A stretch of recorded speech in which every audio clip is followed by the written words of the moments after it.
चलिए, तो आप सभी को गुड इवनिंग और क्लास को स्टार्ट करते हैं। सबसे पहले तो ये जो सेशन हम लोग का होने वाला है, ये किस फॉर्मेट में होगा मैं डिस्कस कर देता हूँ।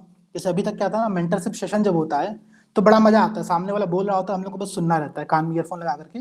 जिंदगी चिल चल रही रहती है, कोई बेड पे सोया रहता है, कोई लेटा रहता है मस्त, अरे सर बोलते रहो, पकाते रहो, थोड़ा बहुत मन किया तो बीच में 5 मिनट रोक करके हाँ हाँ सर ऐसे ऐसे दिक्कत है, फिर अपना क्लास स्टार्ट। ठीक है, आज का सेशन उस फॉर्मेट में नहीं होने वाला है। पहली बात बहुत क्लियर है, आज हम लोग करने यहाँ पर क्या वाले हैं, इकोनॉमिक्स। हम लोगों का मोस्टली सब सारे पोर्शन कवर हो चुके हैं। छोटे मोटे जो पोर्शंस बचे हुए हैं, जैसे कि मैं फिर से बता दे रहा हूँ कौन कौन से पोर्शन बचे हैं। एक तो हम लोग का अनएम्प्लॉयमेंट पूरा बचा हुआ है, कितने प्रकार के होते हैं, जनरल उससे क्वेश्चन आते हैं। एग्रीकल्चर का एक टॉपिक पूरा बचा हुआ है, जहाँ पर हम लोग ये जो WTO का amber box, green box, blue box, इसको वहाँ पर पढ़ने वाले, तो वो पोर्शन बचा है। इन्वेस्टमेंट के पॉइंट ऑफ व्यू से फॉरेन डायरेक्ट इन्वेस्टमेंट किस प्रकार से भारत में आता है, उसके क्या क्या रूल्स रेगुलेशन होते हैं, थोड़ा टॉपिक वो बचा हुआ है। और इंटरनेशनल बॉडीज का पार्ट्स बचा हुआ है। ठीक है, मुझे लगता है कि इसके अलावा सारे पोर्शन हम लोग के यहाँ पर कवर हो चुके हैं। ठीक है, तो अभी हम लोग क्या करने वाले हैं ना, मैं ये चेक करना चाह रहा हूँ कि आप लोग क्लास में कितने एक्टिव हो। अभी तक 13-14 क्लास आप लोगों की हो चुकी है, केवल आप लोगों ने ईयरफोन लगाए क्लासेस सुनी है कि उसको समझा भी है। और मैं फिर से कह रहा हूँ, देखो ये बात बहुत क्लियर है। अच्छा, सब लोग कैमरा ऑन कर लेना, पहली बात, पहला रिक्वेस्ट आप लोगों से कैमरा ऑन कर लीजिएगा, ताकि एटलीस्ट मैं देख पाऊँ ना कि किसकी शक्ल कैसी और क्या रिस्पॉन्स कर रहा है सामने वाला। ठीक है, तो ये बात समझना कि क्लासेस करने से अगर सिलेक्शन होता, मैं क्लियर बता रहा हूँ, आपके बैच में ही करीब 700 लोग जुड़े हुए हैं। ठीक है, नया बैच हमने अनाउंस कर दिया है, उसमें भी लोग वहां पर ऐड होना स्टार्ट हो गए हैं। तो अगर क्लासेस करने से सिलेक्शन होता तो सब लोग सेलेक्ट हो चुके होते। सिंपल सी बात है, आपको क्लासेस के अतिरिक्त बहुत सारी चीजें और करनी पड़ेंगी। क्लासेस के अलावा आपको अपना एफर्ट करना पड़ेगा, क्वेश्चंस की प्रैक्टिस करनी पड़ेगी, चीजों को रिवाइज करना पड़ेगा, वो सब चीजें बहुत जरूरी है। तो आज हम लोग बस यहाँ पर यही करने वाले हैं, एक छोटा मोटा यहाँ पर हम लोग ना क्विज फॉर्मेट में सेशन कराएंगे। ठीक है, चीजों को पूछेंगे आपस में कि भाई कितना आप लोगों को याद है, कितना चीजें आप लोगों को यहाँ पर समझ में आ रहा है, ताकि एटलीस्ट मैं ये बात श्योर कर पाऊँ कि आप लोग जो पढ़ रहे हो आप लोग को यहाँ पर याद है। ठीक है, मैं ना यहाँ से एक काम करता हूँ ताकि मुझे यहाँ पर सब लोग क्लियरली दिख जाए। एक मिनट, मुझे सब लोग दिख नहीं रहे, यहाँ पर ज्यादा लोग हैं इस बार। ठीक है, चलिए, तो मैं बहुत बेसिक बेसिक प्रश्न पूछूंगा। अच्छा, क्वेश्चन केवल मैं पूछूंगा, आप लोगों को नहीं पूछना है, पहली बात। ठीक है, ये नहीं कि सर मैं आपसे क्वेश्चन पूछना स्टार्ट करता हूँ कि आपको आता है कि नहीं आता, मुझे जो आता है मैं दिखा देगा बाद में। अभी एग्जाम आप लोगों का यहाँ पर है। ठीक है, पहली बात। दूसरी बात, जैसे अगर आपको टॉपिक ना समझ में आए ना तो पूछ सकते हो आप लोग, सारे टॉपिक समझ में नहीं आए पर डिस्कस कर दीजिएगा। ठीक है, वो हम लोग थोड़ा बहुत कर सकते हैं। अच्छा, एक बात और, एक बात ना सब लोग जैसे हैंड रेस करके बताना मुझे, किसने किसने 2023 का पेपर अपने अपने रिस्पेक्टिव एग्जाम का देखा हुआ है।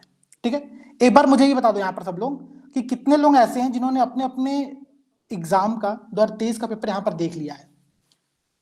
हाँ ठीक है, श्रुति मैम आंसर दे देना चैट में, कोई दिक्कत नहीं है। लगभग मोस्टली लोगों ने यहाँ पर 2023 का पेपर देखा है। ठीक है, तो मैं 2023 के पेपर से क्वेश्चन स्टार्ट करता हूँ। ठीक है, ताकि एटलीस्ट मैं जान पाऊँ कि आप लोगों को कितना चीजें यहाँ पर याद है। अच्छा, कोई चीटिंग मत करना। ठीक है, ओपन बुक एग्जाम यहाँ पर नहीं हो रहा है, बेसिक सी बात है, ध्यान दीजिएगा। एक प्रश्न आया था 2023 में यूपीएससी के पेपर में। ठीक है, यूपी पीसेस वाले शर्माना मत, आप लोग भी दे सकते हो, आप लोग वैसे क्वेश्चन का आंसर दे सकते हो, क्योंकि एग्जाम में ये प्रश्न पूछा जा सकता है आप लोगों के भी। ठीक है, प्रश्न था स्टेरिलाइजेशन के बारे में। स्टेरिलाइजेशन ये क्या है? प्रश्न क्लियरली पढ़ दे रहा हूं कि आरबीआई की निम्नलिखित में से किस एक एक्टिविटी को हम स्टेरिलाइजेशन, हिंदी मीडियम में ध्यान देना, बंध्याकरण, ये टर्म सुनकर के दिमाग घुस उड़ जाएगा। ठीक है, इंग्लिश ज्यादा सही है। स्टेरिलाइजेशन क्या होता है? 4 विकल्प दिया गया था।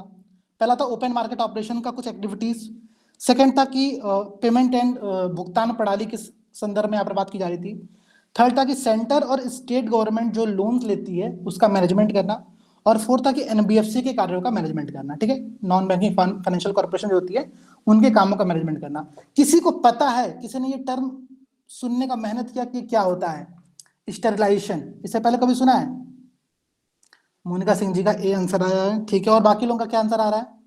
कुछ लोग बताओ किसको पता है, किसको आंसर पता है, जो यहाँ पर अनम्यूट करके चीजों को बता सकता है। हर सिंह जी का भी आंसर ठीक है, वेरी गुड। बाकी लोग, कोई अगर यहाँ बताना चाहता है, ठीक है जल्दी बताओ मुझे एक बार, जो एक्सप्लेन करना चाहे कि ये चीजें क्या होती हैं स्टेरिलाइजेशन वास्तव में। ठीक है, मोस्टली लोग यहाँ पर सही आंसर दे रहे हैं, very good very good very good very good. कोई बताना चाहेगा? अरे किसी को पता है ना, कोयल द्विवेदी, चलिए आप बताइए कहां पर है कोयल द्विवेदी मैम, थोड़ा बताओ भाई क्या आंसर होगा इसका। कोई नहीं बताने वाला। मोनिका मैम, ठीक है, पता नहीं है बट लग रहा है कि ये होना चाहिए। कोई एक्सप्लेन करने की हिम्मत उठा सकता है यहाँ पर?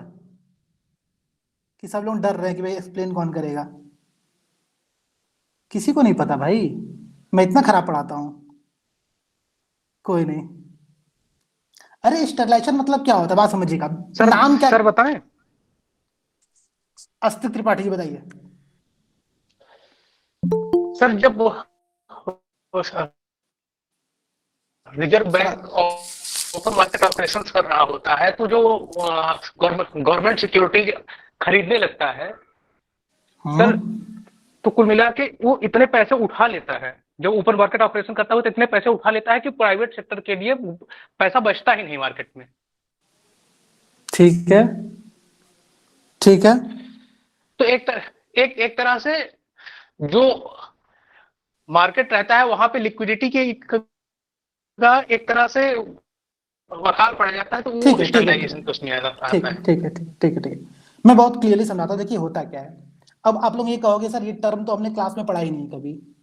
बात समझना, मैं इस क्वेश्चन को पहला इसीलिए उठा रहा हूं यहाँ पर कि आप लोग की जो आप लोगों ने क्लासेस में चीजें पढ़ी है ना, जो आपने सिलेबस कवर किया होगा अभी तक, उसके बाहर से भी क्वेश्चन आ सकता है।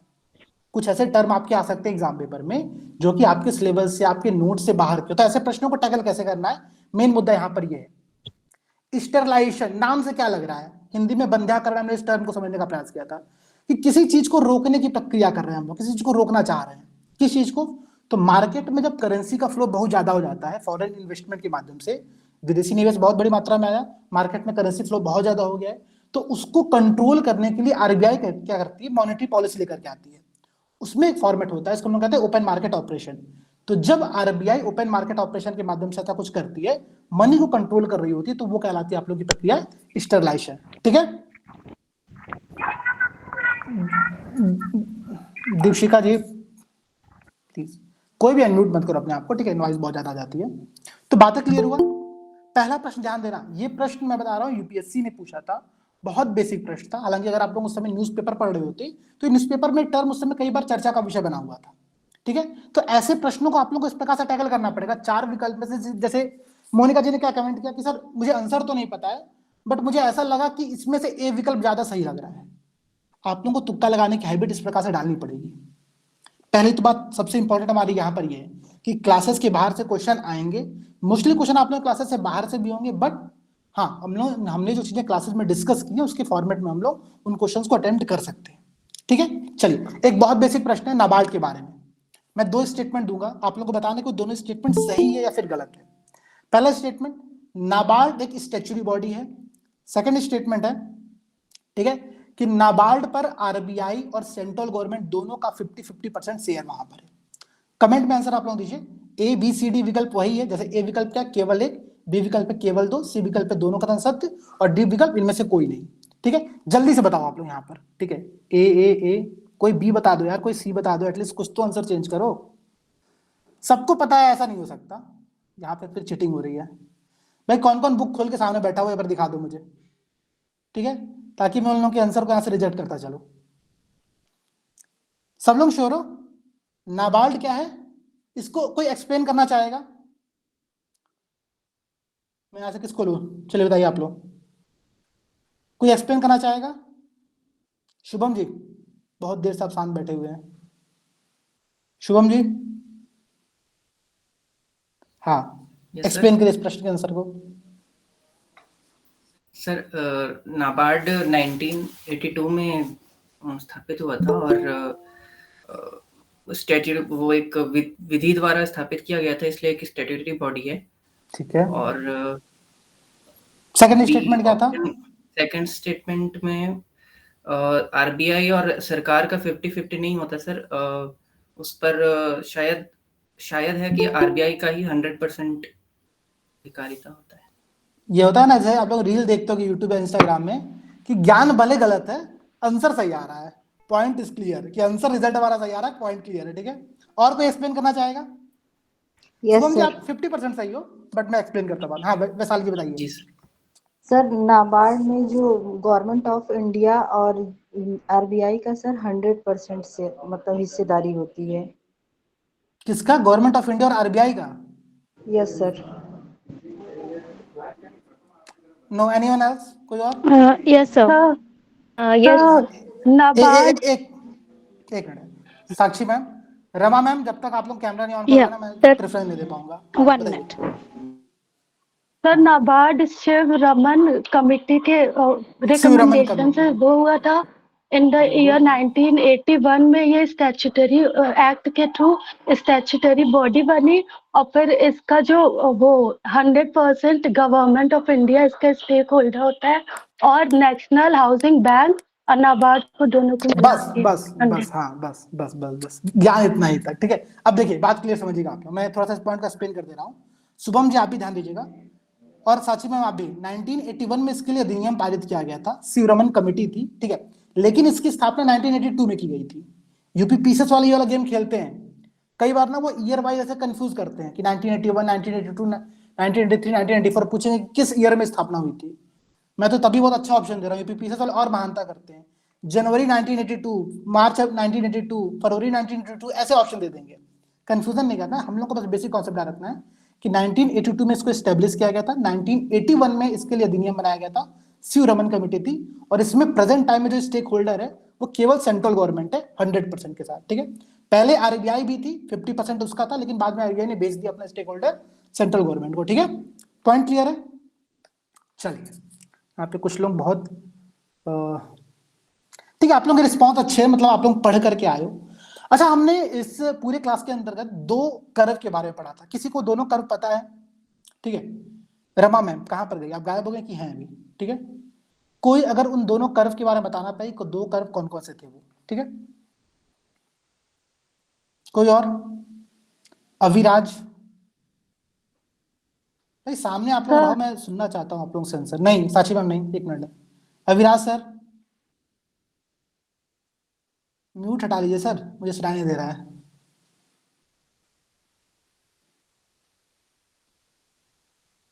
ठीक है, नहीं किसी को नहीं पता मुझे लगता है। ओके, कोई एक्सप्लेन करना चाहेगा कि हमने किन 2 कर्व के? हाँ sir. Shyam sir. Yes sir. Hello sir, very good evening sir. आपने सर 2 कर्व के बारे में सर बताया सर। सर एक तो था सर फ्लिप कर्व, जो कि सर अनएम्प्लॉयमेंट एंड सर जो सर अनएम्प्लॉयमेंट जो और जो हमारी वो होती है इन्फ्लेशन सर उस पर होता है। जैसे कि सर मतलब अनएम्प्लॉयमेंट सर कम रहेगी तो सर अनएम्प्लॉयमेंट कम रहेगी तो सर इन्फ्लेशन भी सर कम रहेगा। सर अनएम्प्लॉयमेंट सर ज्यादा नहीं, sorry sir, I mean sir unemployment को सर हम लोग मैनेज रखेंगे तो सर जो हमारी इन्फ्लेशन सर वो भी सर कम रहेगी। और सर जैसे कि अनएम्प्लॉयमेंट सर बिल्कुल सर होगी न्यूनतम, तो सर जो महंगाई है सर वो भी बढ़ जाएगी।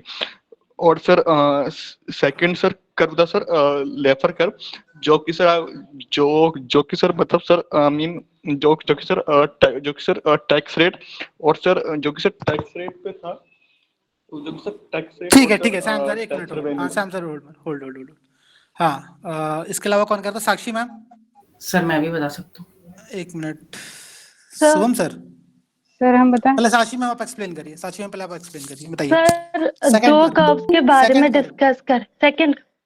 ओके सर, लाफर कर्व जो है वो टैक्स रेवेन्यू और रेट ऑफ टैक्स के बीच में ग्राफ है, जिसका with the increase of tax rate the government का टैक्स रेवेन्यू बढ़ता है, but there comes a optimal time where from where it starts declining, तो ठीक है, वहां से टैक्स रेवेन्यू घटता ठीक है है, वेरी गुड अगर very good tax very good. बढ़ाएंगे पर। अच्छा, नेक्स्ट प्रश्न का आंसर कौन देगा? पहले मैं ना लोगों को सेलेक्ट कर लेता हूँ, तब मैं क्वेश्चन पूछता, तब ज्यादा मजा आएगा।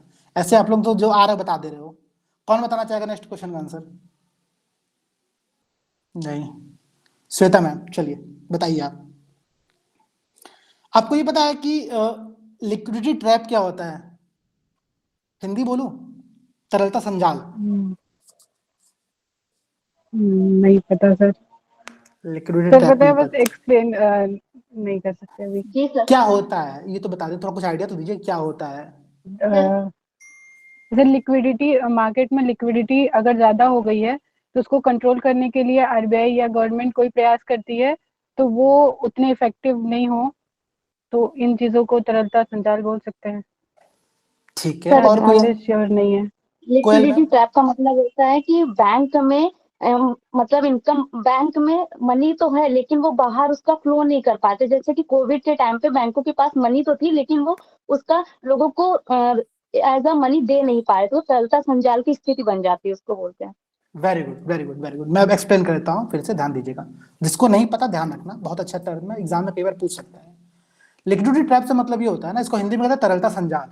नाम से ही समझ लो कि ट्रैप हो रहा है कोई चीज, मनी कहीं पर जाकर के ट्रैप हो रही, फंस रही है। कहाँ पर फंस रही है? तो बैंकिंग व्यवस्था के अंतर्गत।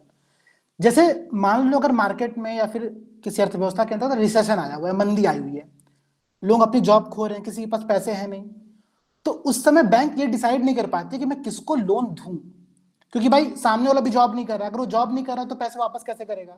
बैंक को ये भी तो सिक्योर करना है ना कि पैसे हमारे पास वापस रिटर्न आए। तो इसके लिए जनरली बैंक क्या करती है कि कंफ्यूजन में पड़ जाता है और किसी को लोन देती ही नहीं, तो सारा पैसा क्या रहता है, बैंकों के पास जमा रह जाता है। तो ये कंडीशन कहलाती है लिक्विडिटी ट्रैप, तरलता संजाल। ठीक है श्वेता मैम? याद रहना चाहिए, चीजें दिमाग में घुसनी चाहिए बार बार, ऐसे काम नहीं चलेगा। अच्छा ठीक है, और कोई नेक्स्ट? श्रेया गुप्ता मैम, याद है? बताएंगे आप? बताइए रिजर्व रेशियो क्या होता है? म्यूट हटा करके, रिजर्व रेशियो क्या होता है? आरक्षी अनुपात हिंदी में। म्यूट हटा करके Shweta ma'am, Shreya ma'am mute हटा करके, Shreya Gupta ma'am. Yes sir, जो रिजर्व रेशियो, हाँ सर जो बैंक होते हैं, आरबीआई जो आरबीआई जो होते हैं वो बैंक लोन देते। सर अभी मैं कंफ्यूज हूँ सर, क्योंकि अभी मैं जस्ट अभी म्यूट मैं करिए, ज्वाइन किया है। ठीक है, म्यूट करिए, म्यूट करिए, म्यूट करिए। ओके सर मैं रमा सर मैम मैं आप बताइए। बताऊं? जी सर सीआरआर और एसएलआर को रिजर्व रेशियो बोलते हैं। वेरी गुड, वेरी गुड, बस ठीक है, सफिशिएंट। अच्छा, कोई यहाँ पर सीआरआर और एसएलआर के बीच में डिफरेंस बताना चाहेगा कि डिफरेंस क्या होता है? एनीवन? जी sir. Yes sir. Yes sir, मैं बताऊं? एक मिनट, एक मिनट, एक मिनट, आराम से, आराम से, आराम से। आकांक्षा मैम, हालांकि मैं कैमरा ऑन करना बहुत कंपल्सरी रखा, फिर भी बता दीजिए आप, चलिए। सर सीआरआर और एसएलआर दोनों रिजर्व रेट है। सर ये आरबीआई एक्ट 1934 से बना है सर सीआरआर, और एसएलआर बना है बैंकिंग नियंत्रण एक्ट 1949। और सर सीआरआर में बैंकों को आरबीआई के पास कुछ निश्चित राशि कैश के रूप में रखनी पड़ती है, जबकि एसएलआर में बैंक को अपने पास ही सर या फिर गोल्ड में रख सकते हैं या फिर सिक्योरिटी में या कैश कुछ ठीक है, निश्चित अमाउंट में। ठीक है, चलिए, किस वेरी गुड, ठीक है। अच्छा, कोई ये बताएगा लिक्विडिटी एडजस्टमेंट फैसिलिटी, LAF, ये क्या होती है? एक मिनट, मैं पहले सब लोग चुप, जब मैं बोलूंगा तभी म्यूट हटा करके बताइए, ठीक है? ऐसा सब लोग यस यस करोगे तो मैं नहीं पूछ पाऊंगा किसी से भी, ठीक है? और ये देखिए, ये सेशन में ना, मैं पिछले साल भी सेशन लिया था ऐसा, पिछले साल जो लोग जुड़े होंगे पता होगा, बड़ा अच्छा सेशन रहा था। इस बार भी थोड़ा प्रोडक्टिव रखोगे आप लोग तो हम लोग 1 घंटे के अराउंड इस सेशन को रखेंगे, ठीक है? और आगे भी कंटिन्यू करेंगे। तुषार सर बताइए, हाँ LAF जी, क्या LAF होता है? सर, इसमें रिजर्व रेशियो और कैश, सॉरी रेपो रेट और रिजर्व रेपो रेट को मिला के सर LAF बनता है सर। LAF, तो वेरी गुड। अच्छा ठीक है, रेपो रेट और रिवर्स रेपो रेट क्या होता है? एनीवन? पुष्पांजलि ma'am. Sir, repo rate is a kind of bank take loans from the RBI, that is called repo rate. When very good, the same action when will be reversed means when the bank will deposit their money in the RBI, so in that condition it is called reverse repo rate. So very good, very good, very good, done, ठीक है, and the okay, ठीक है, sir. ठीक है, मैं समझ गया, आपको पता है, वेरी गुड। अच्छा ठीक है, नेक्स्ट क्वेश्चन जो हमारा रहेगा वो रहेगा किससे? नंदिनी मैम। कमेंट सेक्शन में बहुत अच्छा लोग आंसर यहाँ पर दे रहे हैं, मैं देख रहा हूँ सभी कमेंट सेक्शन, ठीक है, वेरी गुड। नंदिनी मैम। जी सर। हाँ चलिए बताइए, कोर इन्फ्लेशन क्या होता है? Core inflation sir, I think headline inflation से जब हम फूड और फ्यूल का माइनस कर देते हैं तो कोर इन्फ्लेशन मिलता है। वेरी गुड, वेरी गुड, ठीक है। मतलब बाकी लोग क्लियर है ना कोर इन्फ्लेशन क्या हुआ?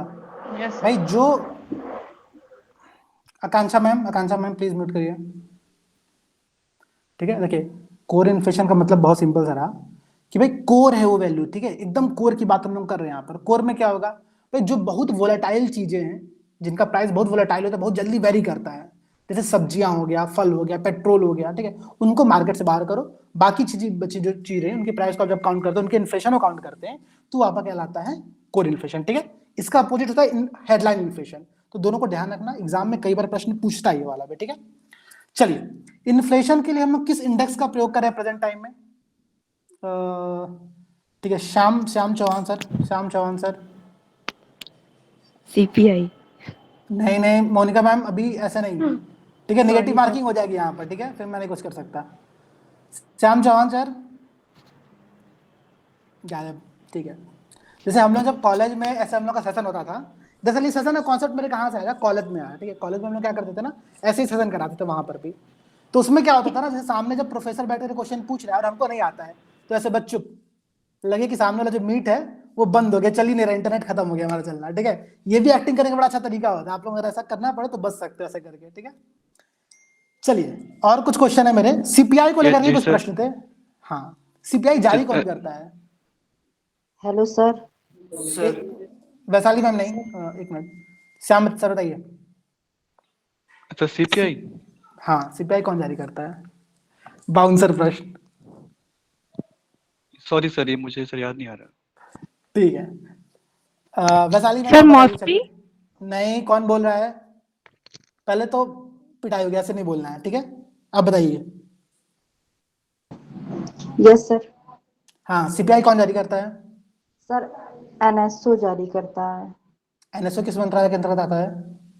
सर श्रम मंत्रालय के। वाओ, बहुत जबरदस्त नॉलेज है, ठीक है, वेरी गुड।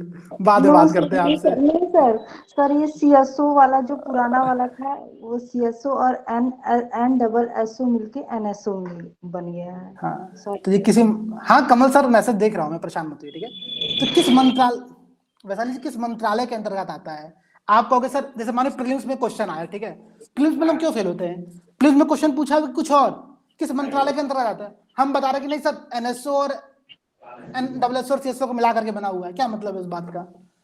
प्रश्न बेहद क्लियर है। एनएसओ किस मंत्रालय के अंतर्गत आता है? वैशाली मैम को नहीं पता, ठीक है। सर मॉस्पी।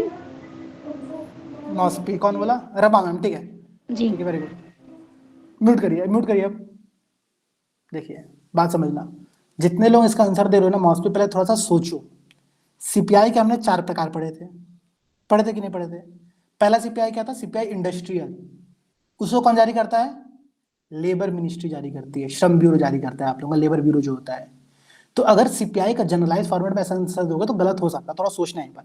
बाकी जो सीपीआई के 3 फॉर्मेट होते हैं, सीपीआई अर्बन, सीपीआई ग्रामीण मतलब रूरल और सीपीआई मिक्स्ड, इन तीनों को मिलाकर के जारी करता है आप लोगों का मॉस्पी का एनएसओ, ठीक है, नेशनल स्टैटिस्टिकल ऑफिस, ठीक है, राष्ट्रीय सांख्यिकी कार्यालय जो होता है वो जारी करता है यहाँ पर, ठीक है। मॉस्पी मंत्रालय के अंतर्गत आता है, अच्छी बात ये है, ठीक है। चलिए, अच्छा, डब्ल्यूपीआई कौन जारी करता है? Wholesale price index.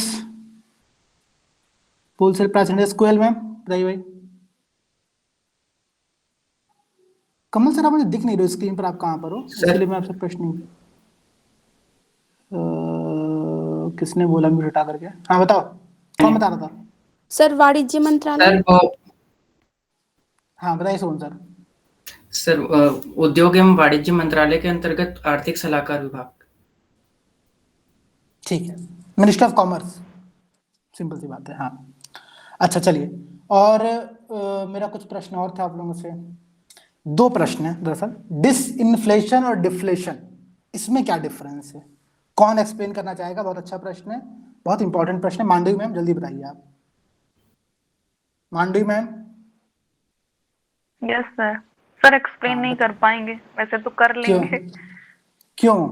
मैं जानना चाह रहा हूँ क्यों? इंटरव्यू होगा तो कहेंगे सर हम एक्सप्लेन नहीं कर पाएंगे, आप ही एक्सप्लेन कर लीजिएगा मेरा संति है। सर इकोनॉमिक्स ट्राई करिए, पता है तो ट्राई करिए, सिंपल सी बात है। नहीं पता है तो फिर बात नहीं है। सर पता तो है, ऐसा नहीं कि पता नहीं, बट बताने में एक्सप्लेन करने में थोड़ा दिक्कत होती है इकोनॉमिक्स। चलिए डी बार किससे और पूछा जाए? यहाँ पे बहुत कम लोगों का चेहरा दिखा। पूजा मैम बताइए। Hello sir. हाँ, डिफ्लेशन और डिसइंफ्लेशन, इसमें क्या डिफरेंस है? डिफ्लेशन और डिसइंफ्लेशन। डिसइंफ्लेशन समय के साथ वस्तुओं की कीमत का कम होना। क्या, ये किसको डिफाइन कर रही हैं आप? जी सर। दो टर्म मैंने आपको दिया ना डिफरेंस करने के लिए, एक है टर्म डिफ्लेशन, एक है डिसइंफ्लेशन। हिंदी बता दूं, एक जिसको हम लोग कहते हैं मुद्रा संकुचन, एक होता है अविस्फीति। ठीक है, तो इनको डिफाइन करना है। अब बताइए सर नहीं पता सर, कंफ्यूजन हो रहा है दोनों में। ठीक है, वेरी गुड, म्यूट दोनों में करिए। कंफ्यूजन हो रहा है। सर मैं बताऊं? हाँ, हल्ला नहीं, हल्ला नहीं, हल्ला आराम से। आकांक्षा मैं मैम, बताऊं? हल्ला नहीं प्लीज। आप लोग बच्चों वाला बिहेव कर रहे हो यार, कि मैं यहाँ पे हल्ला नहीं कर रहा हूँ यहाँ पर बैठ करके। ठीक है, थोड़ा तो। श्रेया मैम 2 मिनट होल्ड, ठीक है। आकांक्षा मैम बताइए। सर जब कोई चीज होती है उस पे जब उसकी कीमत लगातार बढ़ती जाती है तो इन्फ्लेशन हो जाता है। देन इसके बाद क्या होता है कि जब वही इन्फ्लेशन को हमें उस एक सामान्य स्तर के रेट पे लाना होता है तो वो डिसइन्फ्लेशन कहलाता है। और जब ये कोई भी चीज की कीमत सामान्य स्तर से काफी नीचे गिरने लगती है तो उसे हम डिफ्लेक्शन बोलते हैं। मेरे ऊपर जा रहा है, मुझे नहीं समझ में सर आया एक क्या बार बोला मैं ट्राई आपने। करूं? 1 मिनट आकांक्षा मैम। फिर से कौन? बताते आकांक्षा हैं मैम? सर। नहीं, रुक जाइए, रुक जाइए। दूसरी आकांक्षा मैम भी यहाँ पर एक है। हाँ बताइए। ये सर डिफ्लेशन और डिसइंफ्लेशन ना।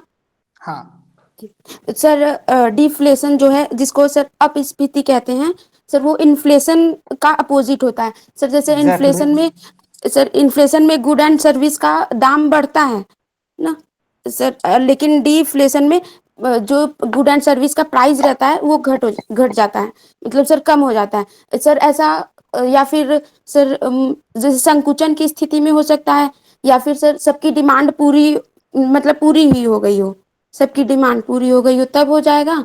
या फिर सर जब जनसंख्या हमारी वृद्ध में हो जाती है, सर 60+ हो जाती है तब हो जाती है सर। ऐसा जब गुड एंड सर्विस घट जाती है। सर डिसइंफ्लेशन जो है सर प्राइस तो बढ़ रहा है लेकिन उस गति से नहीं बढ़ रहा। जैसे सर 10 रुपए बढ़ रहा था हमेशा, लेकिन अब कम होके 5 ही रुपए बढ़ रहा है सर। ठीक है, very good, very good, very good, ठीक है। हाँ, नंदिनी मैम को दिखा रही हैं, क्या दिखा रही हैं? मैं देखा नहीं। क्या आप नोटबुक से चीटिंग करके दिखा रहे हो क्या? नहीं सर, ऐसे नहीं सर, इस तरह हाँ। से डायग्राम बनाया था कि इन्फ्लेशन से price rise, generally price rise का किसी भी गुड्स का प्राइस राइज होता है तो वो ठीक है, इन्फ्लेशन होता है। ऐसे ठीक प्राइस है, राइज कम हुआ तो डिफ्लेशन हो जाएगा। पर एक स्टेज के आने के बाद जब हम बहुत प्राइस राइज कम हो चुका है, मतलब बहुत ज्यादा मंदी हो चुकी है, उससे हम इन्फ्लेशन की तरफ जाते हैं। तो ये जो होता है इसको हम डिसइन्फ्लेशन बोलते हैं। रिफ्लेशन भी कहलाता है, वो रिफ्लेशन कहलाता है मेरे हिसाब से, जो आप डिफाइन कर रहे हो। एक बार थोड़ा सोचना। डिसइन्फ्लेशन और डिफ्लेशन का बहुत बेसिक डिफरेंस समझा रहा हूँ, ज्यादा कंफ्यूजन नहीं पालना है हम लोगों को, ठीक है। एक जो मैम आप बता रहे हो ना, उसको हम रिफ्लेशन कहते हैं, कि जब इन्फ्लेशन था फिर डिफ्लेशन हुआ फिर इन्फ्लेशन जा रहे हैं हम लोग, तो वो कैटेगरी हो गई, ठीक है। जो हम लोग डिस्कस कर रहे थे टर्म, वो 2 टर्म था। एक टर्म के स्पेलिंग को ध्यान रखना, बहुत कंफ्यूजन करेगा। इन्फ्लेशन का जस्ट अपोजिट जो होता है वो होता है डिफ्लेशन, ठीक है। सिंपल सी बात है, महंगाई का जस्ट अपोजिट क्या हो गया? डिफ्लेशन हो गया। डिसइन्फ्लेशन क्या होता है ना, कि महंगाई तो बढ़ रही, मतलब किसी वस्तु का दाम तो बढ़ रहा है, लेकिन दाम बढ़ने की जो गति है वो गति कम हो गई है।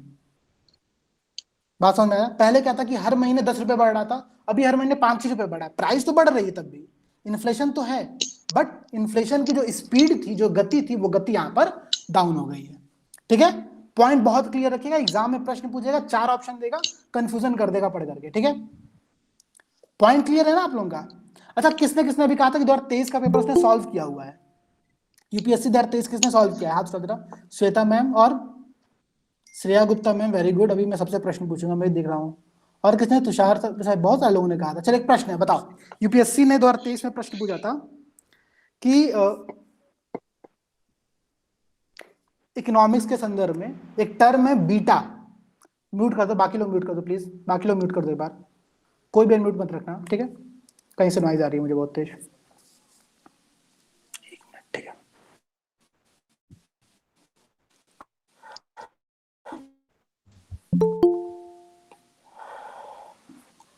ठीक है, चलिए।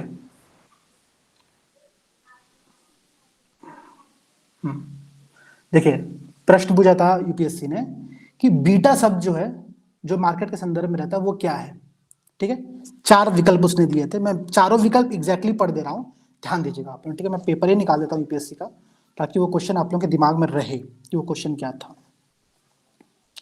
अच्छा प्रश्न था इसलिए पूछ रहा हूँ। हाँ देखिए प्रश्न था, हिंदी में ध्यान सुनिएगा आप लोग, कि मैं स्क्रीन शेयर कर देता हूँ, देखने दो घंटे, ज़्यादा अच्छे से आप लोगों को प्रश्न दिखेगा ताकि चीज़ें समझना।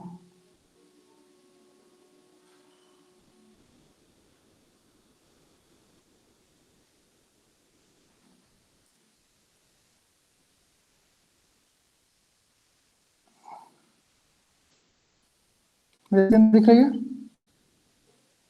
यस ये प्रश्न दिख रहा है आप लोगों को? ये प्रश्न, चलिए प्रश्न पढ़ी तो भाई सब लोग जरा जल्दी से पढ़ो इस प्रश्न का आंसर और सोचो क्या होगा। ये बिल्कुल मत लॉजिक देना कि सर मैं बीपीएससी की तैयारी कर रहा हूँ, जब मैं बीपीएससी की तैयारी कर रहा हूँ इसलिए मुझे प्रश्न नहीं पता। ये प्रश्न बहुत बेसिक प्रश्न है, बहुत अच्छा प्रश्न है, तो पता होना चाहिए, ठीक है। देखो पढ़ो क्या है। वित्त के संदर्भ में शब्द बीटा किसे निर्दिष्ट करता है? 4 विकल्प यहाँ पर दिए गए हैं। अलग अलग प्लेटफॉर्मों से साथ साथ किसी परिसंपत्ति को खरीदना और बेचने की प्रक्रिया, इंग्लिश में भी दिखाऊंगा, भी परेशान मत होना। किसी पोर्टफोलियो प्रबंधक की, ठीक है, जोखिम और प्रतिफल के बीच संतुलन लाने की निवेश कार्यनीति। एक प्रकार का व्यवस्थागत जोखिम जो वहां उत्पन्न होता है जहां पूर्ण प्रतिरक्षा संभव नहीं है। एक संख्यात्मक मान जो पूरे स्टॉक बाजार में होने वाले परिवर्तनों के प्रति किसी स्टॉक के विचलनों को मापता है।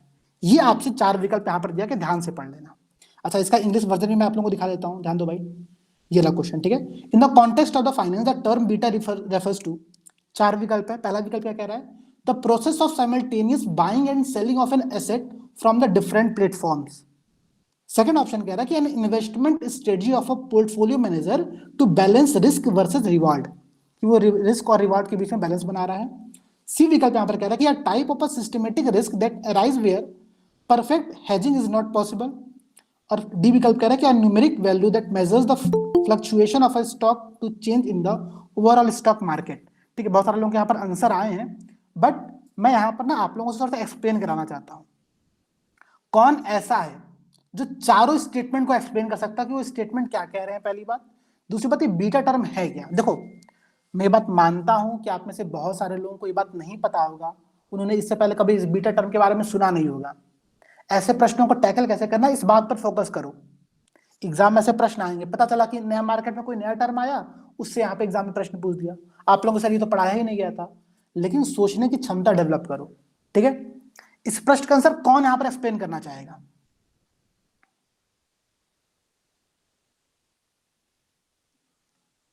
ठीक है, एक बार कौन एक्सप्लेन करना चाहेगा मुझे एक बार जल्दी से बताओ यहाँ पर, ठीक है। कोई सर, है एक बार ऐसा? हिंदी दिखा दीजिए। हिंदी।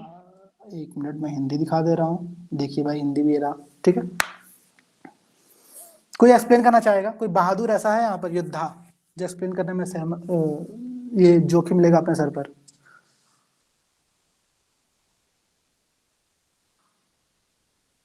कोई नहीं यार, सब यहाँ पर मतलब कायर है, यहाँ पर कोई बहादुर नहीं है। कोई है भाई बहादुर जो एक्सप्लेन करना चाहेगा?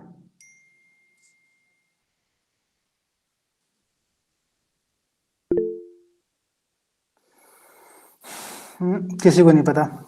आंसर तो कमेंट सेक्शन में बहुत सारे लोग दे रहे थे कि सर डी सही है। रागनी यादव जी कह रहे कि आ ही नहीं रहा है। Sir first one is arbitrage. Very good, amazing child, very good very good very good. Arbitrage क्या होता है? आर्बिट्रेज का मतलब ये होता है ना, ध्यान दीजिएगा, बाकी सब लोग बहुत ध्यान से सुनना। आर्बिट्रेज का मतलब ये होता है, और ये बिल्कुल मत कहना आपकी सर ये टॉपिक डिस्कस नहीं किया गया था, यहाँ पे डिस्कशन हो रहा है, वो आप लोगों क्लास का डिस्कशन का पार्ट हो गया, ध्यान रखना। आर्बिट्रेज मतलब ये होता है ना कि मैं अगर बहुत बेसिक एग्जांपल दूं, बहुत सिंपल एग्जांपल दे रहा हूं कि आपने क्या किया, आपने एक स्टॉक मार्केट से कोई स्टॉक को खरीदा, उस स्टॉक मार्केट में उसकी प्राइस थी 10 रुपए, ठीक है, आपने तत्काल तौर पर खरीदा। आप दूसरे स्टॉक मार्केट में जा रहे हो उसको बेचने के लिए, हम ऐसा कर सकते हैं। तो उससे फायदा क्या होगा कि मानो दूसरे स्टॉक मार्केट में उसकी प्राइस अभी 11 रुपए चल रही है, फिर 10 रुपए 50 पैसे चल रही है, थोड़ा बहुत तो चेंजेस होगा, फ्लक्चुएशन का कुछ ना कुछ डिफरेंस तो होगा, एक्जैक्टली प्राइस तो नहीं होगी, ठीक है, 50 पैसे 10 पैसे 15 पैसे कोई डिफरेंस होगा।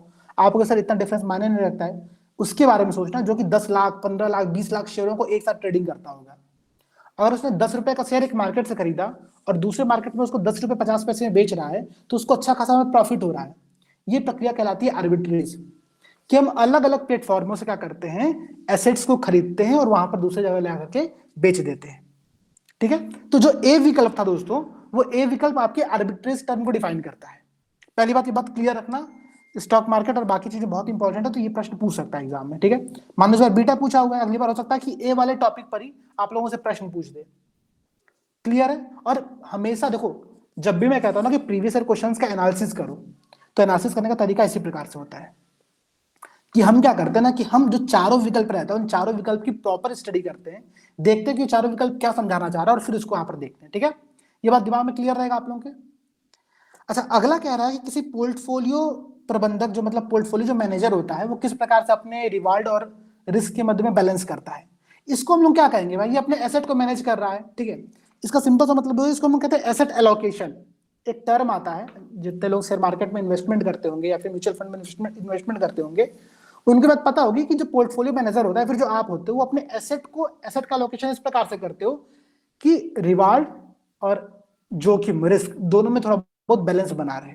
तो ये होता है आप लोगों का एसेट एलोकेशन। जो बी विकल्प है वो एसेट एलोकेशन को डिफाइन कर रहा है। कहां समझना? बीटा जो टर्म होता है ना, वो अगर आप डी विकल्प को देखोगे, यहाँ पर डी वाला जो स्टेटमेंट था। अच्छा, पहली बात, अल्फा बीटा गामा ये होते क्या है? एक प्रकार की न्यूमेरिक वैल्यू होती है। ये तो बेसिक पॉइंट आप लोगों को पता होगा ना, अल्फा बीटा गामा क्या यूज करते हैं हम लोग, कई बार न्यूमेरिक वैल्यू को डिफाइन करने के लिए इसका प्रयोग करते हैं। यहाँ पर बीटा पूछा गया, तो मतलब जो डी विकल्प है वो सबसे अच्छा लग रहा है। अच्छा, आपने एक बात और पढ़ा होगा कि सबसे बड़ा वाला स्टेटमेंट सही होता है। यहाँ पे मार सकते हो थोड़ा बहुत तुक्का। ठीक है, कि सबसे बड़ा स्टेटमेंट था उसको सही मान ले रहे हैं हम। डी विकल्प जो है वो एक न्यूमेरिक वैल्यू की बात करता है, बीटा हमेशा न्यूमेरिक वैल्यू को रिप्रेजेंट करता है। क्या होती है वैल्यू भाई? कि जैसे आपने कोई एक स्टॉक खरीदा, मैं एग्जांपल लूं, मानो आपने टाटा को स्टॉक खरीदा। ठीक है, आपने टाटा पावर ले लिया, फिर टाटा स्टील ले लिया।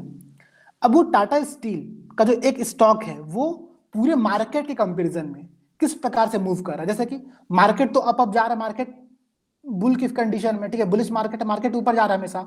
लेकिन मानो ये जो कंपनी थी, टाटा की कंपनी थी, ठीक है, ये कंपनी डाउन कंडीशन में जा रही है, तो इसकी बीटा वैल्यू इस प्रकार से हम कैलकुलेट करते हैं कि एक मार्केट के कंपैरिजन में वो एक स्पेसिफिक स्टॉक किस प्रकार से मूव कर रहा होता है, किस प्रकार से वो क्या कहते हैं उसको, मतलब विचलन शो करता है। ठीक है, यहाँ पर विचलन एक टर्म का प्रयोग है, उसका इंग्लिश ध्यान भी नहीं आ रहा क्या होता है। ठीक है, उसको हम यहाँ पर करते हैं कि वो कैसे मार्केट कंपैरिजन में मूव कर रहा होता है। पॉइंट क्लियर हुआ? किसी को समझ में यहाँ पर आया कि नहीं? अब बताओ भाई, अब कौन इसको एक्सप्लेन कर सकता है? अभी अगर मैं पूछूं यहाँ पर आप लोगों से, तो कौन ऐसा महान होगा जो ये कहेगा कि सर अब मैं इसको एक्सप्लेन कर सकता हूँ? बताओ भाई। ठीक है, श्रेया मैम, ठीक है। और कौन एक्सप्लेन करना चाहेगा इस प्रश्न को? ठीक है, और कोई? अभी किसी को समझ में नहीं आएगा ये बीटा क्या होता है?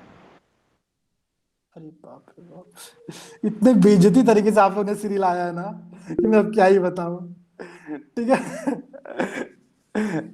Let me explain again. ठीक है, देखो,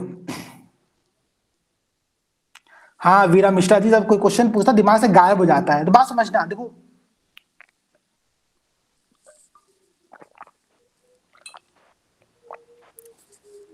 थोड़ा बाकी लोग म्यूट करो, कोई अनम्यूट किया हुआ है, बहुत नॉइज आ रहा है मुझे। 1 मिनट, सब लोग म्यूट करके रखो ना, तो ताकि मेरे लिए थोड़ा दिमाग में कंसंट्रेशन करना थोड़ा इजी रहेगा। ठीक है, जैसे आप लोग प्रश्न पूछे तो मेरा दिमाग खाली हो जा रहा है। बात समझना, करना क्या है हम लोग को। जैसे ये जो आप लोग का एक समस्या है ना कि सर जब कोई प्रश्न पूछ रहा है तो चीजें समझ में नहीं आ रही है। एग्जाम में भी तो आपके साथ वही हो रहा है, सारा कॉन्सेप्ट पता है सर, हमको पूरा इतिहास याद है, पूरा हिस्ट्री में क्या होता है सब कुछ पता है, लेकिन जब एग्जाम में प्रश्न आता है कि क्रोनोलॉजी ऑर्डर सेट करो, हम कंफ्यूजन में आ जाते हैं। अभी मैं चंपारण, अहमदाबाद और खेड़ा का आप लोगों से करने को दूं ना, आप में से आधे लोग गलत बता दोगे आंसर, लेकिन बहुत बेसिक प्रश्न है। लॉजिक, आपको इसी बात के लिए तैयार होना है। आप लोग जो शॉर्ट नोट्स बना रहे हो ना, शॉर्ट नोट्स को बार बार रिवाइज करो। अपने किसी भाई को, अपने किसी पेरेंट्स को, किसी दोस्त को तो मत देना, खून चूस जाएगा आप लोगों का, बट किसी पेरेंट्स को, किसी भाई को दे दोगे, बहन को दे दोगे, और उससे कहो कि कुछ क्वेश्चन पूछो इसमें से मुझसे रैंडम। आप उन क्वेश्चन का जवाब देना स्टार्ट करो ना, तब चीजें दिमाग में क्लिक करेगी, और ये बहुत जरूरी स्टेप है, ये करना पड़ेगा। ये आप लोग अभी करोगे अच्छी बात है, अभी नहीं कर पाओगे मेंस में करना पड़ेगा, मेंस में नहीं कर पाओगे इंटरव्यू में तो कंपलसरी है, वहां तो भाग ही नहीं सकते। ठीक है, तो अगर आपके पास ये फैसिलिटी है कि आप किसी के साथ बैठ कर कैसे क्विज फॉर्मेट में चीजों को डिस्कस कर सकते हो, करो, बहुत जरूरी है, ठीक है, बहुत जरूरी ये बात है, पहली बात। अब देखो मैं बीटा को और आर्बिट्रेज दो टर्म को फिर से एक्सप्लेन करता हूं। इसमें जो बी वाला विकल्प था, इस मतलब क्वेश्चन में हटा दिया, जो बी वाला स्टेटमेंट था वो क्या कह रहा था कि एक पोर्टफोलियो मैनेजर है। अब पोर्टफोलियो क्या होता है समझना, बहुत बेसिक बात समझा रहा हूं, मान के समझा रहा हूं कि आप में से कोई भी स्टॉक मार्केट में म्यूचुअल फंड में इन्वेस्टमेंट नहीं करता है, ठीक है, समझना। जैसे मानो मैंने क्या किया, मैंने अपना एक पोर्टफोलियो बनाया। पोर्टफोलियो का मतलब ये कि मैं मार्केट में किस किस स्टॉक में इन्वेस्टमेंट करके रखा हूं।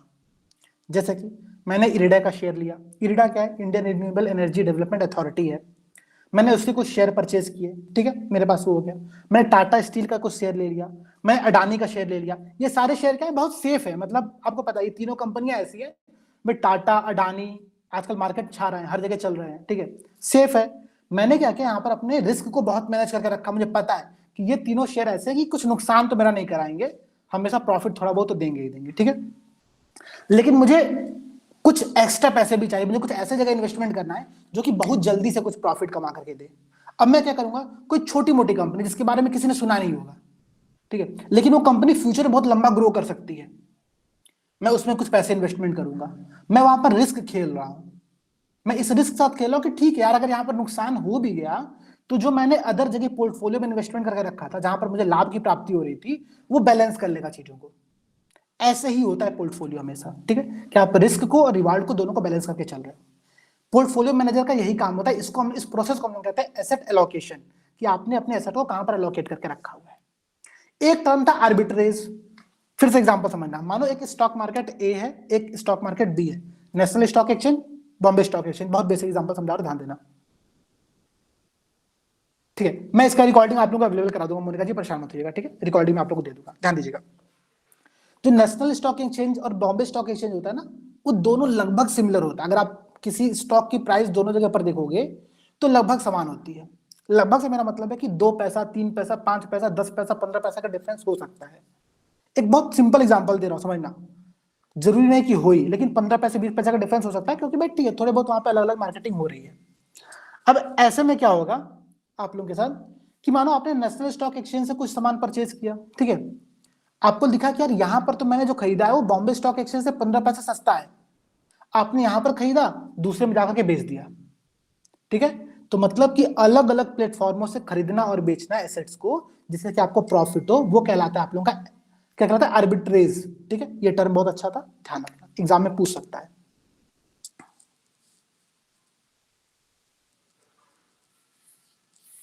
ठीक है, अच्छा, अभी हम लोगों का मॉक इंटरव्यू भी है, ठीक है,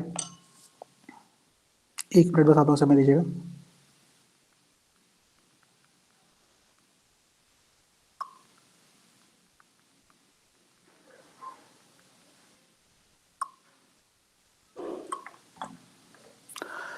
हाँ, दरअसल यूपीपीसीएस का मॉक इंटरव्यू भी स्टार्ट करना है ना, सब लोगों को 8 तारीख से उनका भी एग्जाम है, ध्यान दीजिएगा। इसीलिए मैंने इस क्लास को पहले 9 बजे रखा था, बाद में मुझे चेंज करना पड़ गया अभी, ठीक है। अब जो टर्म हम लोग बीटा डिफाइन करने जा रहे हैं, वो बीटा को समझना है। यूपीएससी ने पूछा हुआ है तो यूपीपीसीएस में अगली बार पूछ सकता है, पहली बात तो ये, ठीक है, और यूपीएससी में भी दोबारा पूछ सकता है। बीटा टर्म क्या है कि एक स्टॉक है, ठीक है, मैं एग्जांपल लेता हूं, मानो अडानी का स्टॉक, ठीक है। अगर आपको याद होगा, करीब आज से 7-8 महीना पहले एक रिपोर्ट आई थी, उस रिपोर्ट का नाम था हिडनबर्ग रिपोर्ट, ठीक है। अगर आप करंट अफेयर से अवेयर हो गए तो, नहीं अवेयर हो तो भूल जाओ, कोई दिक्कत नहीं है। उस रिपोर्ट में क्या हुआ ऐसा कि उस कुछ अडानी कंपनी के बारे में कुछ गलत सलत बातें बोली गई कि अडानी कंपनी का इंटरनल कुछ क्राइसिस चल रही है, ये चल रहा है, वो चल रहा है, ठीक है। तो उस वजह से अडानी कंपनी का शेयर क्या हो गया, डाउन हो गया। लेकिन मार्केट क्या हो रहा था, अपवर्ड था, मार्केट बुलिश मार्केट था, मार्केट ऊपर जा रहा था हमेशा। तो जब हम किसी एक स्पेसिफिक स्टॉक को पूरे मार्केट के कंपैरिजन से करते, तुलना करते हैं, तो उसके लिए जिस वैल्यू का प्रयोग करते हैं वो होती है बीटा, पहली बार, ठीक है। तो बीटा का सिंपल सा मतलब ये है स्टॉक मार्केट में या फिर किसी मार्केट में कि जब हम किसी के स्पेसिफिक स्टॉक को पूरे मार्केट से तुलना करें, ठीक है, बीटा की वैल्यू 1 भी हो सकती है, 1 से ज्यादा भी हो सकती है, 1 से कम भी हो सकती है, ठीक है, सिंपल सी बात है। अब हम वापस से क्वेश्चन पर लौटते हैं। क्वेश्चन स्पेसिफिकली कह रहा था कि बीटा क्या है, और वो जो 4 ऑप्शन दिए थे ना, उन 4 ऑप्शन में केवल एक विकल्प में ये टर्म प्रयोग किया गया था कि न्यूमेरिक वैल्यू, ठीक है, या फिर संख्यात्मक मान। अल्फा बीटा गामा ऐसे टर्म का प्रयोग जनरली न्यूमेरिक वैल्यू के लिए किया जाता है। ठीक है, जितने लोग साइंस के स्टूडेंट होंगे उनको तो बात अच्छे से पता होगा कि अल्फा बीटा गामा यहाँ पर क्या होता है। ठीक है, आप लोग अल्फा बीटा गामा पढ़ते हो कि अल्फा की वैल्यू ऐसी है, बीटा की वैल्यू ऐसी, हम लोग उसको ना किसी न्यूमेरिक वैल्यू के तौर पर रिप्रेजेंट कर रहे होते हैं। तो अगर आपको वो कॉन्सेप्ट पता रहेगा तो आप इस प्रश्न को बहुत इजीली अटेम्प्ट कर सकते थे। नहीं पता था तो आज मैंने जो बीटा, आर्बिट्रेज, एसेट एलोकेशन, ये 3 टर्म आप लोगों को डिफाइन किया, ये तीनों टर्म आप लोग याद कर लेना, एग्जाम में प्रश्न पूछ सकता है फ्यूचर में भी कभी। ठीक है, पॉइंट क्लियर है? चलो अच्छा, एक दो प्रश्न आप लोगों से और पूछता हूं। जैसे जो नाबार्ड वाला प्रश्न मैंने आप लोगों से पूछा था ना, उसी के संदर्भ में एक प्रश्न 2023 में यूपीएससी में और पूछा गया था। ठीक है, एक सेकंड मैं देख लूं भाई क्या क्वेश्चन है लोगों की। अभी मैंने एग्जांपल दिया ना जानवी मैम की, अडानी का क्या था, अडानी के स्टॉक की प्राइस डाउन हो रही थी, मार्केट ऊपर जा रहा था। जैसे किसी अगर स्पेसिफिक स्टॉक के संदर्भ में कोई नेगेटिव रूमर्स आ जाए, कोई नेगेटिव न्यूज आ जाए, ठीक है, तो कंपनी डाउन तो जा सकती है ना, इसमें कोई समस्या थोड़ी है कि मार्केट ऊपर जा रहा तो पूरी की पूरी कंपनी ही ऊपर जाएगी। ऑब्वियसली ऐसा हो सकता है यहाँ पर कि उल्टा कुछ क्राइसिस चल रहा हो। ठीक है, लोड नहीं लेना है, अब समझिएगा। 2023 में यूपीएससी में एक और प्रश्न पूछा गया था, बहुत अच्छा प्रश्न है, ध्यान देना। प्रश्न था कि मैं यहीं पे ओपन कर देता हूँ अगर मुझे दिख जाए प्रश्न यहाँ पर कहाँ पर है, तो यही प्रश्न है। रुकिए, आप लोगों को फिर से स्क्रीन शेयर कर दे रहा हूँ ताकि चीजें आप लोगों को यहाँ पर दिख जाए अच्छे से। ठीक है, ये प्रश्न हम लोग का आज का लास्ट प्रश्न भी रहेगा। इसके बाद हम लोग सेशन को थोड़ा बंद करेंगे क्योंकि मुझे लगातार मैसेज आ रहा है मॉक इंटरव्यू स्टार्ट करने के लिए। ठीक है, ध्यान दीजिएगा आप लोग। प्रश्न दिख रहा है, क्वेश्चन नंबर 74 है। ठीक है, क्वेश्चन नंबर 74 क्या कह रहा है, ध्यान देना आप लोग। सेल्फ हेल्पिंग ग्रुप के बारे में एक प्रश्न दिया गया है। पहला स्टेटमेंट है कि सेल्फ हेल्पिंग ग्रुप जो है उसका ये कार्यक्रम मूलतः भारतीय स्टेट बैंक के द्वारा वित्तीय रूप से वंचितों को लघु ऋण प्रदान कर प्रारंभ किया गया था। ध्यान देना, प्रश्न को पढ़ना, बहुत इंपॉर्टेंट प्रश्न है। किसी सेल्फ हेल्पिंग ग्रुप में समूह के सभी सदस्य उस ऋण के लिए उत्तरदायित्व होते हैं जो ऋण कोई अकेला सदस्य लेता है। थर्ड स्टेटमेंट है कि क्षेत्रीय ग्रामीण बैंक आरआरबी और अनुसूचित वाणिज्यिक बैंक मतलब शेड्यूल्ड कॉमर्शियल बैंक की बात कर रहा है, ये दोनों एसएचजी मतलब सेल्फ हेल्पिंग ग्रुप को समर्थन देते हैं। ठीक है, ये यूपीएससी का प्रश्न था। हम लोग यूपीएससी का जो नया फॉर्मेट आया था कि केवल एक कथन सही है, केवल 2 कथन सही है, केवल सभी 3 कथन सही है, फिर इनमें से कोई कथन सही नहीं, उस फॉर्मेट में प्रश्न दिया गया था। ठीक है, प्रश्न के बाद इंग्लिश वर्जन को भी थोड़ा देखो, प्रश्न इंग्लिश में क्या कहना चाह रहा है। The self help group program was originally initiated by the State Bank of India by providing micro credit to the financially deprived. ठीक है, सेकंड स्टेटमेंट है कि in an self helping group all members of a group take responsibility for a loan that an individual member takes. Third statement कह रहा है कि the regional rural bank RRB and the scheduled commercial bank support self helping group. कोई इस प्रश्न का answer देना चाहेगा कमेंट सेक्शन में? कुछ लोग कह रहे हैं second and third option is correct, second and third option is correct, first is wrong. पहला गलत क्यों है, कोई एक्सप्लेन करना चाहेगा, बताना चाहेगा पहला गलत क्यों है? सर क्योंकि नाबार्ड देता है, मदद करता है ना, एसबीआई। Exactly, very good. ठीक है, ये बात सबने समझा? कोई ऐसा भी जो इस प्रश्न का आंसर गलत बता रहा था, या फिर मैं बहुत बेसिकली पूछ रहा हूँ, अगर आप में से कोई ऐसा हो जिसको इस प्रश्न समझ में ही नहीं आया अभी तक, या फिर पहली बार पढ़ने पर समझ में नहीं आया, तो एक बार सोचना, क्योंकि ना बहुत बेसिक प्रश्न है। सेल्फ हेल्पिंग ग्रुप को एसबीआई क्यों मदद करेगा? एसबीआई क्या है? कोई रेगुलेटिंग अथॉरिटी तो है नहीं, कुछ बहुत बड़ी संस्थान तो है नहीं, मतलब बैंकों में है, लेकिन नाबार्ड क्या, नाबार्ड ही सब काम करता है, वो सेल्फ हेल्पिंग ग्रुप को सपोर्ट प्रदान करता है। ठीक है, तो ऐसे कॉन्सेप्ट बहुत क्लियर रखना आप लोग। 2023 में प्रश्न पूछा गया था, अच्छा प्रश्न था। चलो जाते जाते मैं एक दो प्रश्न आप लोगों से और पूछ लेता हूं यहाँ पर। ठीक है, 2 प्रश्न है दरअसल बेसिक तौर पर। एक प्रश्न आप लोगों से ये है, पहला आंसर कौन देगा? पहले बताओ सामने से आंसर कौन देगा, फिर मैं प्रश्न पूछूंगा। नंदिनी गौर मैम एक हिम्मत दिखा रही है, और कोई हिम्मत दिखाने वाला है यहाँ पर? और कोई हिम्मत दिखाने वाला?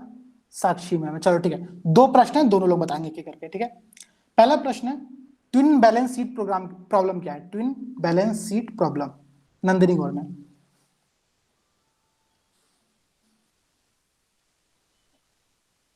बता भाई, कहाँ गायब हो गए? सर हम बताएं?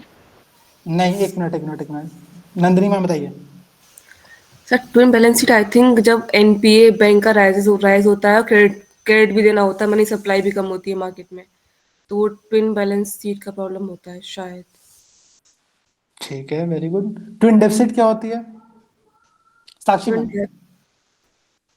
सर ट्विन डेफिसिट जब एनपीए बैंक्स का इंक्रीज होता है और इंडस्ट्रियल कंपनीज भी लोन लेती हैं तो बैंक के पास ट्विन डेफिसिट हो जाता है। साक्षी मैम जैसे फिर से कोविड रिवीजन करिए, टाइम में सर। फिर से रिवीजन करिए। और सर कोई हेल्प, कोई और? सर हम बताएं? श्याम सर। सर मैं बताती हूँ। आई मीन सर, हाँ। Let me speak everyone. Sir मतलब ट्विन डेफिसिट सर होता है सर, जैसे कि सर फिस्कल डेफिसिट और sir current account deficit, sir दोनों साथ में होते हैं, उसको ट्विन डेफिसिट बोलते हैं। ठीक है, वेरी गुड वेरी गुड। ठीक है, पॉइंट क्लियर हुआ? समझ में आना चीजें साक्षी मैम? एग्जाम में ऐसे ही प्रश्न पूछेगा, दो यस टर्म में सर कंफ्यूजन समझ होगा, आ सब ऐसे की तैसे हो जाएगी, पूरा पढ़ा लिखा है सब चौपट हो जाएगा। ठीक है, सॉरी सर। हाँ ठीक है, तो इस बात को तैयार करिए आप लोग। बाकी आप लोगों का प्रिपरेशन ठीक चल रहा है। अगर आप लोग कोई समस्या हो, थोड़ी बहुत छोटी मोटी समस्या हो, एक बार डिस्कस कर लो, चीजों को हम यहाँ पर देख लेते हैं। ठीक है, छोटी मोटी समस्या। श्याम मैम, श्याम सर बता दीजिए प्रश्न आपके कुछ होते हैं यहाँ पर? सर मेरी सर एक सर डाउट है सर, जैसे कि सर जो सर हमारा कोर्स सर पीटाम सर, ये सर थोड़ा sir I mean sir late नहीं सर चल रहा sir, sir as per schedule sir. मैं एक्सप्लेन करता हूँ, बताता हूँ। देखिए बात समझिएगा आप लोग। म्यूट कर दो सर, मेरे पास जल्दी से म्यूट कर दो। ठीक है, जैसे मैंने क्लास स्टार्टिंग में क्या कहा, सबसे पहले आप लोगों से मैंने एक बहुत बेसिक बात बताया। मैंने कहा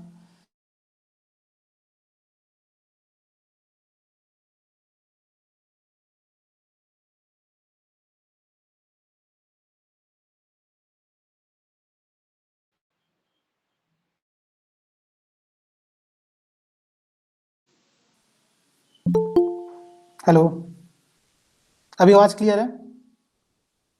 मैं भूत जैसा दिख रहा हूँ? ठीक है, लाइट आ गई, ओके वेरी गुड। ठीक है, देखिए अभी ठीक है ना, आवाज क्लियर है ना आप लोगों को? मैं बहुत बेसिक बात एक्सप्लेन कर, समझिएगा।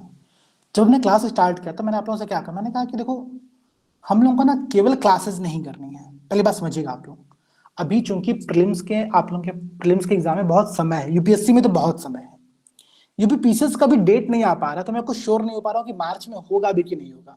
मैं अब थोड़ा डाउटफुल में आ गया। पहले मैं श्योर था कि मार्च में एग्जाम करा देगी यूपीपीसीएस, बट अभी तक ना तो नोटिफिकेशन आया है, ना तो कुछ कैलेंडर आया, ना तो कुछ आइडिया लग रहा है कि कब होने वाला एग्जाम। तो मैं थोड़ा सा चल रहा हूँ कि ठीक है, हम लोग समय देते हैं चीजों को, रिवीजन करिए, क्वेश्चंस की प्रैक्टिस करिए, डीपीपी सॉल्व करिए, प्रीवियस ईयर क्वेश्चंस लगाइए। ठीक है, टेस्ट सीरीज साथ साथ में पैरेलली दीजिए। आप लोग टेस्ट सीरीज देना बिल्कुल नहीं छोड़ना है, ये सब काम करते रहिए। क्लासेस टाइम से कंप्लीट होगी, इस बात की गारंटी मैं ले रहा हूँ। ठीक है, जैसे इकोनॉमिक्स मेरा कंप्लीट है, मैं बस चाह नहीं रहा हूँ कि बस जल्दी से कंप्लीट कर दूं। मैं अगर मुझे इकोनॉमिक्स पढ़ाना हो, जो मैंने 4 टॉपिक आप लोगों को बताया है, पिछली बार साक्षी में थे ना प्री टाइम बैच में, कितने क्लासेस में पूरी क्लास कंप्लीट हुई थी बताना मुझे? सर 12 क्लास में 9 में पूरा टर्म्स डिस्कस कर दिए थे और फिर बजट और बजट और इकोनॉमिक लास्ट में डिस्कस किया था। ठीक है, Yes, तो वो तो आप लोग अभी लास्ट में रहेगा। तो पिछली बार मैंने 9 क्लास में अभी तक जितना आप लोगों को पढ़ा सब पढ़ा दिया था। मैं इस बार बहुत स्मूथली लेकर चल रहा हूँ ताकि आप लोगों को थोड़ा समय दूं चीजों को समझने का। तो लोड बिल्कुल नहीं लेना है, चीजों को अच्छे से कवर करिए, कोई भी दिक्कत आती है डिस्कस करेंगे हम लोग। ठीक है, इसके अलावा जो भी आप लोगों के डाउट्स होंगे अगला सेशन में जल्दी ही रखूंगा आप लोगों के साथ, तो उन चीजों को डिस्कस करते हैं। ठीक है, अब यहाँ पर विराम देते हैं क्लास को। आई होप ये क्लास आज आप लोगों को समझ में आई होगी।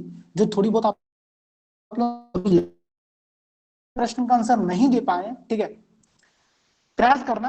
ठीक है, कि अगर चुल्लू पर पानी कहीं पर मिल जाए तो ट्राई कर सकते हैं। ठीक है, बाकी सभी को जय हिंद, मिलते हैं।